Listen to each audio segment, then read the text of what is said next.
आप देख रहे हैं सामने लाइव न्यूज। सिमरन अंसारी के साथ हाजिर है आज की 3 बड़ी खबरें लेकर। पुलवामा हमले में शहीद हुए जवानों को दी गई श्रद्धांजलि। नंबर 1 स्कूल में विकलांग लोगों को बांटे गए साइकिलें और वैशाखी। टीकमगढ़ जिले की पकौरा गौशाला पर लगे गंभीर आरोप। अब खबरें विस्तार से। मध्य प्रदेश छतरपुर जिले में पुलवामा हमले में शहीद हुए जवानों को भावभीनी श्रद्धांजलि दी गई, जहां मौके पर विवेक लटोरिया, अमन तिवारी, अनुज तिवारी, आदर्श तिवारी आदि लोग उपस्थित रहे और वंदे मातरम के नारे लगाए गए।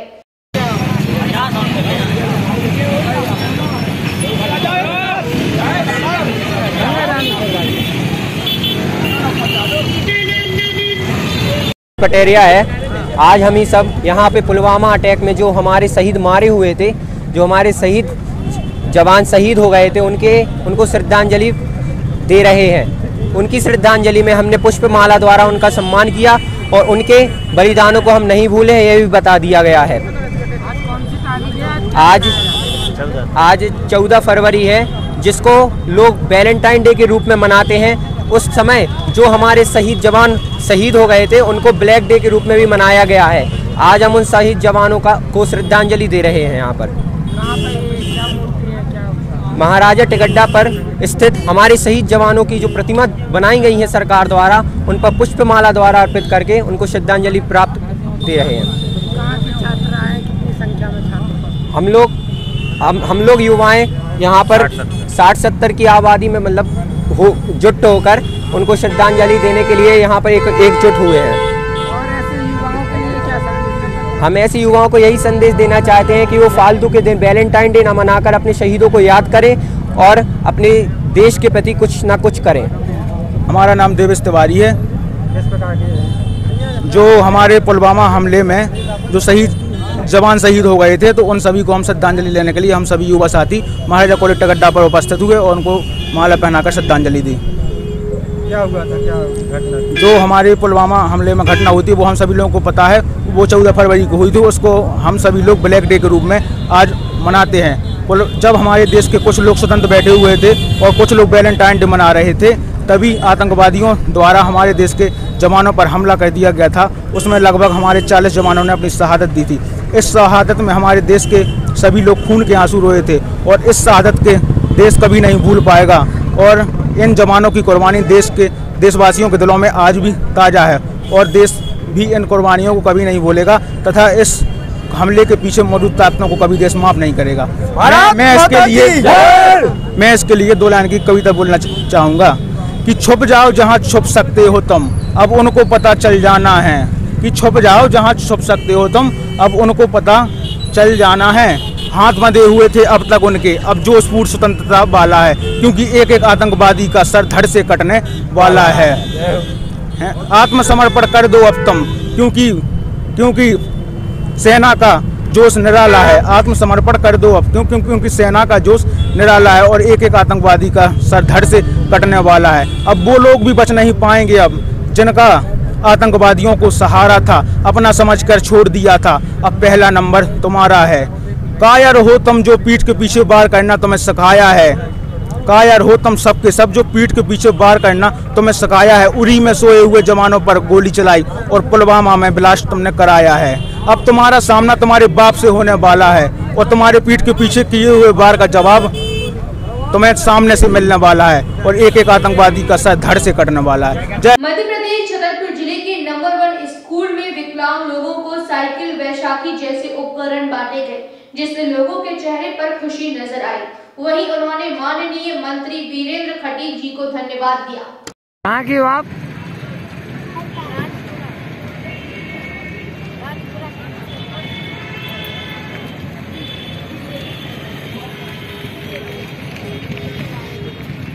क्या नाम है तुम्हारा? माया। आज आई थी और क्या सामग्री आपको मिली है? साइकिल मिली भाई साहब। पहले कैसे चलती थी, अब कितनी अच्छी रही है? हाँ भाई साहब, बहुत बढ़िया लगा, धन्यवाद तुम्हारी। साइकिल से हाँ बैसाखन से निगलती, अब हम साइकिल मिल गया, आपने दिला दिया। रामबाई चढ़ा है, कीरत पड़ा। कैसी आपकी वो हालत थी, क्या आपको कौन सा उपकरण मिला? बहुत अच्छी। पहले किससे चलती थी आप? पहले हाथ वाली से चलते थे, जो हाथ से बहाना पड़ती थी उससे चलते थे। अब कौन सी ये मिल गई है? अब बैटरी वाली है। अब हाथ नहीं बहाना पड़ेगा? नहीं। ये कैसे चल रही है? अब अच्छी चल रही है। कैसा अब आपको लगा कि बैटरी से सीधे स्टार्ट की जाए? हाँ, अच्छी है सब। आवेदन कब किया था? आवेदन कुल 4 महीने 5। क्या नाम है आपका? हमारा चंदा देवी नाम है, इमलिया के नौगा ब्लॉक। हाँ, चंदा देवी। क्या आपको कौन सी मिली? ये बैटरी वाली साइकिल बहुत अच्छा लगा है मिलके, क्योंकि पहले वो ट्राई साइकिल थी तो हाथ भी ज़्यादा दिक्कत पड़ती थी चलाने में, कहीं कुछ कर नहीं पाते थे। अब इससे कहीं भी कुछ भी कर सकते हैं, वो कहीं भी घूम सकते हैं। पहले किस चीज़ से आप लोग वो करते थे? पहले वो वैसी ट्राई साइकिल थी हाथ से भाने वाली, तो हाँ परेशान होते थे। बच्चे को भी साथ में धक्का लगाना पड़ता था, वो भी नहीं ठीक से पढ़ लिख पाते थे। अब मैं अकेली कहीं भी जा सके अपना कुछ भी कर सकती हूँ। टीकमगढ़ जिले में मडूमर ग्राम पंचायत के लोगों द्वारा कलेक्ट्रेट परिसर में जोर जोर से नारे लगाकर पपौरा गौशाला में हो रही लापरवाही को लेकर ज्ञापन सौंपा गया, जहां बताया गया कि मध्य प्रदेश शासन और भारत शासन से प्रति वर्ष लाखों रुपए गायों के चारा इलाज हेतु अनुदान किया जाता है, लेकिन गौशाला संचालक गायों के लिए 1 रुपए भी खर्च नहीं करते, जिस वजह से प्रतिदिन भूख प्यास से सैकड़ों की तादाद में गायों की मृत्यु हो रही है। टीकमगढ़ जिले से जमीर खान की खास रिपोर्ट। हम ज्ञापन इस बात कर देने आए हैं कि जो हमारे यहाँ गौशाला है पपौरा क्षेत्र में, वहाँ ना तो कोई खाने की व्यवस्था है ना पीने की व्यवस्था है, इसलिए गायें भूखों मर रही हैं और ये लोग मधुबन जंगल में मृत हो जाती हैं तो डाल देते हैं। तो हमारे गांव के लोग बागन को आरोप लगाते हैं कि ये गांव की है, जबकि गांव की नहीं है, ये गौशाला की ही गायें हैं। आपने क्या मांग की अभी शासन से? हमने मांग ये की है कि निष्पक्ष जांच हो इसकी, कि ये गायें कहाँ की हैं, जबकि वे गौशाला की।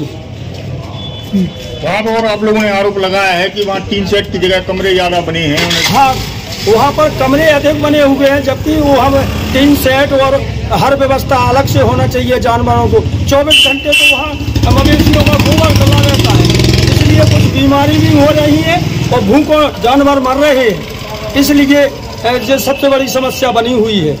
और यहाँ कमेटी पूरी कोई देख रेख नहीं कर रही है जानवरों की, 1-2 कर्मचारियों के ऊपर निर्भर कर देते हैं, यही देख रेख करें या ना करें, ऐसी जिम्मेवारियां बनाए हुए हैं। चलो ठीक है। गाय कहाँ की है? ये पपौरा जैन क्षेत्र के नाम से गौशाला बनी है, ये पपौरा गौशाला की गाय है संपूर्ण। जो दयोदय पशु सेवा केंद्र पपौरा में संचालित है, उसमें ग्रामवासियों द्वारा कुछ आपत्तियाँ प्रस्तुत की गई है कि वहाँ पर जो गाय है वो बगैर शेड के वहाँ निवासन कर रही है, ताकि उनको समय पर पानी नहीं मिल पाता है। इसकी शिकायत की जांच की जाए, इस बाबत ज्ञापन प्राप्त हुआ है। ये हम ऊपर शासन को उसमें करोड़ों रुपये चंदा भी आता है और मध्य प्रदेश शासन और केंद्र सरकार भी मदद देती है, लेकिन सुनने में ये आया है और देखने में भी आया कि 200 से अधिक पशु 2-3 महीने के अंदर एक्सपायर होकर वो जंगल में रवन्ना में फेंके गए। उसमें ये सुनने में भी आया कल कि ये गांव की हैं गायें, जो कि गांव की इतनी संख्या में गायें नहीं निकलती हैं किसी भी गांव में, एक भी नहीं है। और इसमें निष्पक्ष जांच कराई जाए और उनके लिए उचित व्यवस्था बनाई जाए। संचालन की गलतियों के कारण इतनी मृत्यु दर हुई है, इतनी मृत्यु नहीं हो सकती है। 200 गायों की मौत होना छोटी बात नहीं है। क्या चाहते हैं आप लोग? हम लोग ये चाहते हैं कि उनकी उचित व्यवस्था हो, उनका संचालन बढ़िया हो, जो गायें वहाँ पर हैं उनके लिए भूसा और पानी उपलब्ध हो, और जो रवन्ने को चरने जाती हैं उनकी गायें विधिवत आएँ और जाएँ, ये नहीं कि छोड़ दी जाए। हम लोगों की तो फसल भी बरसात की बिल्कुल नहीं ले पाती, हमको वो कष्ट नहीं है। चलो बरसात की फसल ठीक है, लेकिन अभी जो समस्या जो बनी है कि आप लोग ठीक है अंदर रखें भी हो इतना गौवंश, तो उनकी उचित देखभाल और उचित। आप अभी नारे लगा रहे थे गौशाला की गाय है। हाँ, उसमें समस्या ये बनी है कि अभी जो हम लोगों के जो टीकमगढ़ से गौ भक्तों ने जो ज्ञापन दिया था महोदय जी के लिए, उसमें एक जांच कमेटी गठित हुई थी। उसमें उन लोगों ने कहा गौशाला वालों ने कि ये तो मारूमा के गांव की हैं, चूँकि गांव की नहीं है ये गौवंश, जितनी मृत्यु वो रवन्ना में मिली है उनकी जो डेड बॉडियाँ, वो हमारे ग्राम की नहीं है। और हमारे ग्राम से तो बहुत दूर बैठती है, वो 4-5 किलोमीटर दूर बैठती है हमारे ग्राम से, इतनी संख्या में हमारे ग्राम की नहीं है। इसलिए काफी संख्या में जो गाय मारी हैं तो ये कहाँ की हैं? ये गौशाला की है, गौशाला पपोरा जी की है इतनी संख्या में। आप लोगों ने एक आरोप लगाया है कि गौशाला में कई कमरे बनाए गए हैं, टीन शेड। हाँ, उसमें टीन शेड वगैरह हैं। जैसे पिछली जो गौशाला संचालित आज 2002 से हो रही है, उसमें अब उसने विधिवत शौचालय और टीन शेड वगैरह बना दिए गए हैं। अब छोटा सा स्थान है और गायों की संख्या अधिक है। और उनके लिए जो अपने सरस्वती मंदिर के पीछे एक वो है, उसमें कितनी एकड़ है वो जमीन? 30 एकड़ जमीन है। वहाँ पर तो भी लोग चारा दे रहे हैं, यानी ठेका पे लगाए। उसके लिए विधिवत गेहूं वगैरह उपार्जन कर रहे हैं, जो कि वह उसमें घास वगैरह लगा के और उनके लिए मिलना चाहिए गायों के लिए नियम के तहत जो 30 एकड़ शासन द्वारा प्रदान की गई है उनके लिए गौचर भूमि, तो उसके लिए उनके लिए चारा उगा के